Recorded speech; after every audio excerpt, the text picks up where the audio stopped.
एक नगर में दो भाई राजू और दीपू नगर के एक गैराज में मैकेनिक का काम करते थे। दोनों बहुत मेहनती थे। एक दिन गैराज में काम करते हुए भाई मैं सोच रहा था, अगर हम ऐसे ही काम करते रहे तो एक दिन अपना एक गैराज खोल लेंगे और फिर जल्दी ही दूसरा और फिर तीसरा और जल्दी ही हर शहर में अपना एक गैराज होगा। ये कहने के बाद दोनों राजू और दीपू अपना काम बंद करके मुस्कुराते हुए ऊपर की ओर देखते हुए अपने ख्यालों में खो जाते हैं। सपने में राजू और दीपू अपने नए गैराज के उद्घाटन की रिबन काट रहे हैं। तभी पीछे से उसकी पीठ पर कोई धक्का देता है और दोनों घबरा के सपने से बाहर आते हैं। राजू के बगल में उसकी गैराज का मालिक, ग्रे शर्ट, काले पैंट, सिमटे हुए बाल और आंखों पे चश्मा। तुम दोनों से एक काम सही से नहीं होता। कल एक गाड़ी तुम लोगों ने बना के दी थी, ग्राहक का फोन आया था, उनकी गाड़ी से धुआं निकल रहा है और रास्ते में बंद हो गई है। ये 1 महीने में तुम्हारी 8वीं शिकायत है। मैं तुम दोनों को अभी काम से निकालता हूँ। निकल जाओ मेरे गैराज से। मालिक, पर यह भी तो हो सकता है उसकी गाड़ी खराब हो। हमने तो ठीक से ही काम किया था। खराब गाड़ियों को ठीक करना ही हमारा काम है। निकल जाओ यहाँ से। और मालिक दोनों को धक्के मार के बाहर निकाल देता है। राजू और दीपू अपने छोटे से कमरे की बिस्तर पर हैं। सामने की दीवार पर विष्णु भगवान की तस्वीर टंगी है। दीपू राजू से, भाई हम हर जगह मन लगा के काम करते हैं, फिर भी हमें हर जगह से निकाल दिया जाता है। किसी को हमारी कद्र ही नहीं। हाँ भाई, यहाँ किसी को हमारी कद्र नहीं है। चल किसी दूसरी जगह जाते हैं, वहाँ शायद हमारी कीमत हो। भाई पर हम वहाँ करेंगे क्या? याद है माँ कहती थी कि भगवान का नाम लेने से सब मिल जाता है। हाँ चल सामान बांध, अब हम यही करेंगे। भगवान का नाम लेंगे और पैसे कमाएंगे। वो कैसे? अरे हम बाबा बन के लोगों को ज्ञान देंगे और उनसे पैसे लेंगे। वो तो ठीक है, पर हम लोगों को क्या ज्ञान देंगे? अरे वही जो माँ हमें देती थी। तू ज्यादा सवाल मत कर, सामान बांध। हम राजा सूर्यदेव के चंपक नगर जा रहे हैं। चंपक नगर में राजू और दीपू गेरुई धोती और गेरुई शॉल में, कंधे तक बाल, गले में रुद्राक्ष की माला, पैरों में खड़ाऊ, कंधे पे लटकी मटमैली गठरी, कलाइयों में बंधी रुद्राक्ष की माला, एक बड़े बरगद के पेड़ के नीचे बने चबूतरे के सामने। ये राजा सूर्यदेव का चंपक नगर है। हम यहीं से शुरू करेंगे। दीपू सुन, आज से तेरा नाम दीपू नहीं दीपेश्वर है, समझा? और मैं एक सिद्ध योगी। मैं यहाँ बैठता हूँ और ध्यान करता हूँ। तू नगर में जाके ये खबर फैला कि एक सिद्ध योगी आए हैं जो हर समस्या का हल देते हैं। ठीक है, अब मैं जाता हूँ।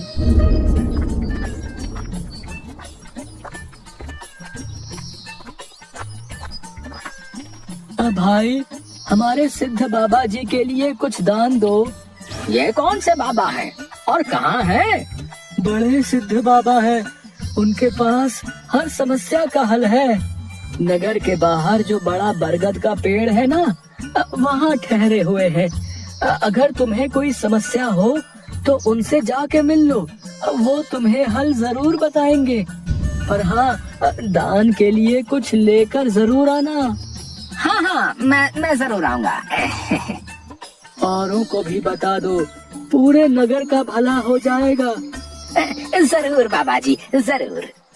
राजू पेड़ के नीचे ध्यान में बैठा हुआ है और दीपू थैले में सामान लेके उसके पास जाता है। मैंने नगर में खबर फैला दी है, जल्दी ही लोग यहाँ आते होंगे। तुम तैयार रहो। मैं तो कब से तैयार हूँ, देखते हैं क्या होता है। राजू फिर से ध्यान में बैठ जाता है। तभी नगर के लोग वहाँ आने लगते हैं और हाथ जोड़ के नीचे बैठे हैं। बाबा, हमारा काम नहीं चल रहा, कृपा करें। आप जो भी दान के लिए लाए हैं बाबा के चरणों में रखें और बाबा से गुरु मंत्र लें। दुकानदार राजू के पास पैसे रखता है और हाथ जोड़कर खड़ा हो जाता है। राजू इशारे से दुकानदार को अपने पास बुलाता है और उसके कान में कहता है, श्री राम। हर बिक्री के समय मन में ये नाम का जाप करो, बिक्री बढ़ जाएगी। याद रहे, अपना ये मंत्र किसी को नहीं बताना, अपनी पत्नी को भी नहीं। जैसी आपकी आज्ञा बाबा जी। महाराज, आप राजकुमारी के लिए एक योग्य वर तलाश रहे थे। हमारे गांव में एक सिद्ध योगी आए हैं जो तेजवान है और राजकुमारी के लिए एकदम श्रेष्ठ है। गुरुदेव, मुझे आपके चयन पर पूरा विश्वास है। अगर आपने चुना है तो वो राजकुमारी के लिए अवश्य ही उत्तम होगा। सोने, जवाहरात और अनेक उपहार लाओ। हम अभी उन महान योगी के पास जाएंगे और उनसे राजकुमारी से विवाह करने का आग्रह करेंगे। हे तपस्वी, मैंने आपके बारे में जो सुना था, आप उतने ही तेजस्वी हैं। मेरा आग्रह स्वीकार करें। राजू ध्यान से आंख खोलकर राजा को देखते हुए, जी महाराज, कहिए क्या परेशानी है आपको? मेरी इच्छा है कि आप मेरी पुत्री से विवाह करें और ये उपहार स्वीकार करें। राजू काफी देर तक उपहार में लाए सोने, चांदी और अनेक वस्त्र और उपहारों को देखता है, फिर राजा की ओर मुड़ता है। महाराज, मैं तो एक सन्यासी हूँ, मुझे इन सब से क्या लेना? मुझे क्षमा करें, मैं आपकी बात नहीं मान सकता। दीपू चौंकते हुए राजू को देखता है। मैंने जो सुना था, आप उससे भी महान हैं। मुझे क्षमा करें यदि मैंने आपका अनादर किया हो। आप जब तक यहाँ हैं, मैं कोशिश करूंगा आपको कोई दिक्कत ना हो। और राजा सूर्यदेव को प्रणाम करके वापस चले जाते हैं। अरे राजू, ये क्या कर दिया तुमने? इतना अच्छा मौका हाथ से जाने दिया।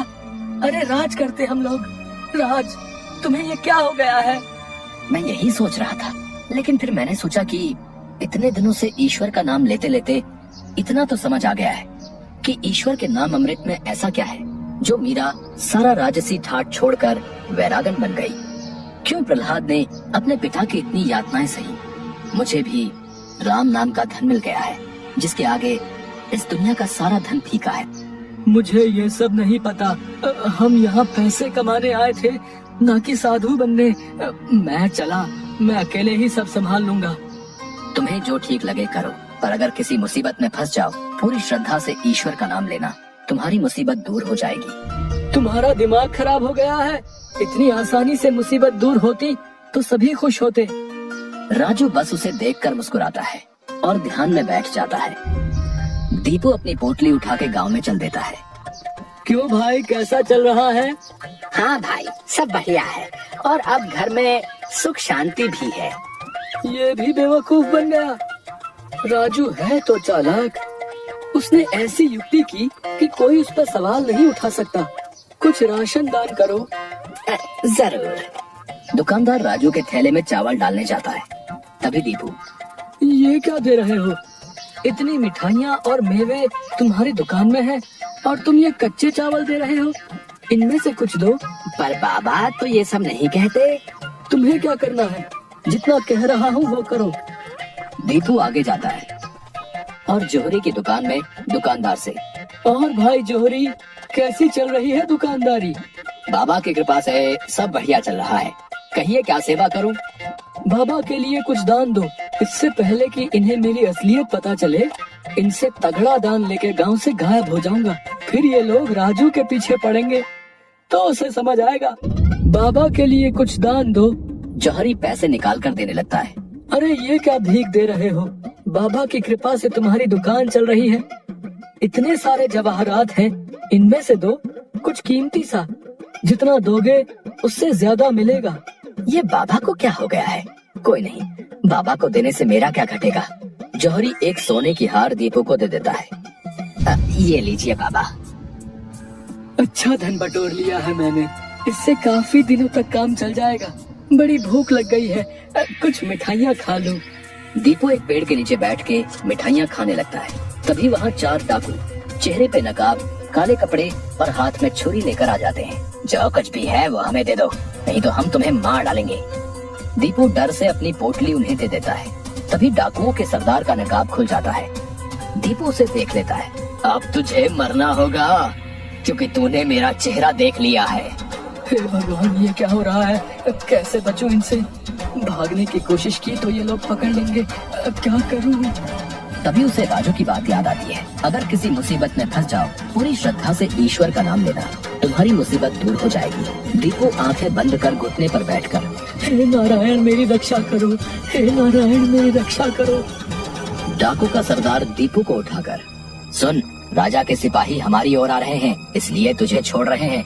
अगर तूने किसी को हमारे बारे में बताने की कोशिश की तो तुझे जिंदा नहीं छोड़ेंगे। ये ले अपनी पोटली। डाकू भाग जाते हैं दीपू सामने से सिपाहियों को आते देख मन में, हे नारायण, मुझसे भूल हुई जो मैं राजू की बात को समझ नहीं पाया। मैं राजू के पास वापस जा रहा हूँ और उसके साथ रहकर आपके ध्यान में अपना जीवन बिताऊंगा। मुझे माफ कर दो राजू, मैं ईश्वर के नाम की महिमा को नहीं समझ पाया, पर अब मैं समझ गया हूँ और तुम्हारे साथ ईश्वर के नाम का धन कमाना चाहता हूँ। राजू दीपू को गले से लगाता है